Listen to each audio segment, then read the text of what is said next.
This is the wedding ring that my father gave to my mother. This is the ring that he placed on her finger in a Unitarian chapel in Portland, Maine, and over which they took vows and which was consecrated.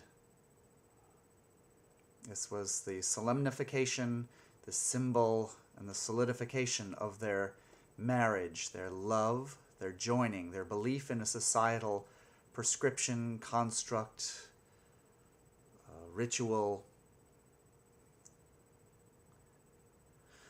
their love. They loved each other.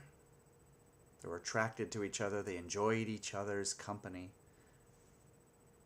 This was the penultimate symbol of that. 2 years later, I was born. As they've told me, an expression of their love, a desire to create a child as a part of their relationship and the joy of the child. Thanks, Mom and Dad.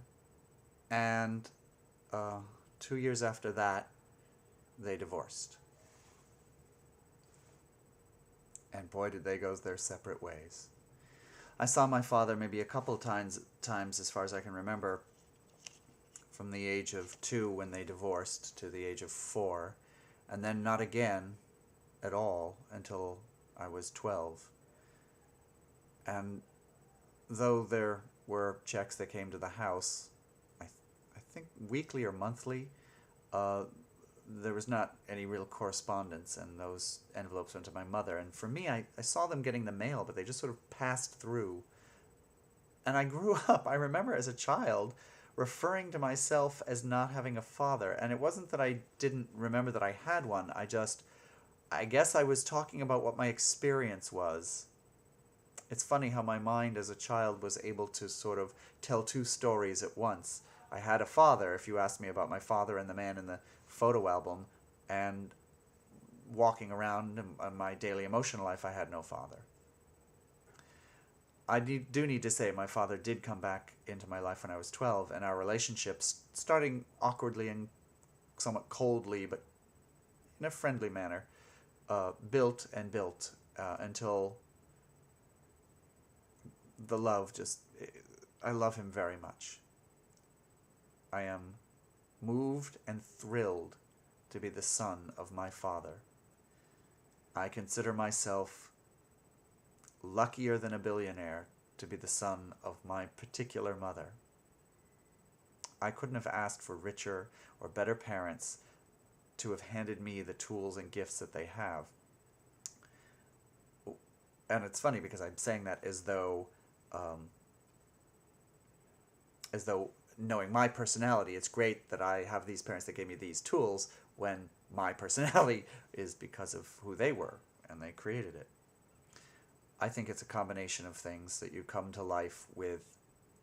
You come to life being a song that sings itself into a physical reality, and also that the circumstances of your birth also shape that reality, that song that will be this life. So I wanted that to be said about my father, and so you understand that his absence was one thing, and that my feelings for him now are another thing. Because I'm going to talk about this. My mom she's a Scorpio, and she's very good about letting things go that need to be let go of, and sort of turning with what's going on in her life currently and what she desires in her life currently, and leaving behind the things that aren't. And so with her jewelry, she was sort of tucking away things she never wore anymore, and she said, why don't you go through those things, see if there's anything that means anything to you, that you want. And I took some brooches. My sister got a very nice peridot ring that was my grandmother's, then my mother's, and I really remember, we both remember my grandmother from that ring. And I found this. And it's funny, it just sat in my mother's jewelry box all through my childhood, and I went through her jewelry box in childhood. You should see the Indian earrings. Maybe I'll tack on the end of this video the Indian earrings I got. But I never found this. It's funny, I'm 45, and I never found this until I was, I think, 42 43 or 44, I came out of this. I came out of this. I came out of this. For you Freudians. And I never found it until I was 44. I came out to myself when I was 13 or 14 and started looking for a boyfriend right away, and ever since, among other things I was looking for, I suppose. And in the intervening years between then and now, I've been in a relationship much less time than I've been out of.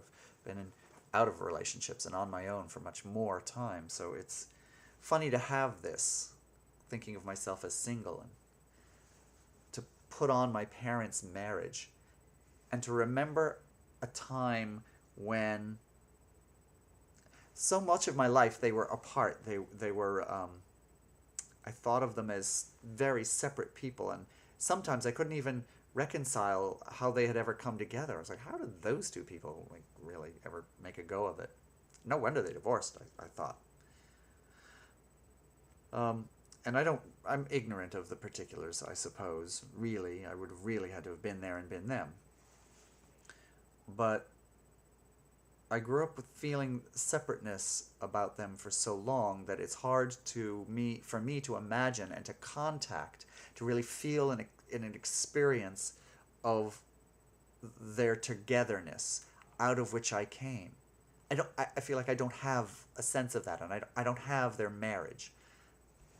But today I found this in my drawer, in a little plastic bag from which I had brought it from Maine. And I do have their togetherness. I'm a big believer in ritual and symbols, so I do have their togetherness. And I contemplated it. And I thought it's supposed to be a thing of beauty. And a thing of love. And I should be able to feel that from it. And I also thought, in my life, with my story, it's a thing of break and loss and pain. And I tried to let it be one or the other and feel that. And then I thought, how odd is my story? And that this is a symbol of story itself. Richness and complexity. Pain and heartbreak and fucked up. And simple beauty and agreement and love and solemnification and formalization of wild and untamed passions and feeling. It's all those things. It's human. It's so human. And I like that something representing something so complex and multi-flavored as humanness is so simple. Plain, but no, simple's the word, because it's beautiful. Like tears are beautiful, and like smiles are beautiful, and like surprise and quizzical expressions are beautiful.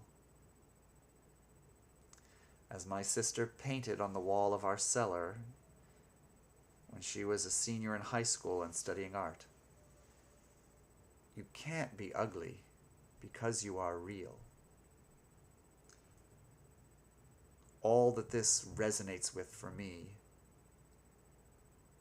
is not beautiful, and for that it's beautiful.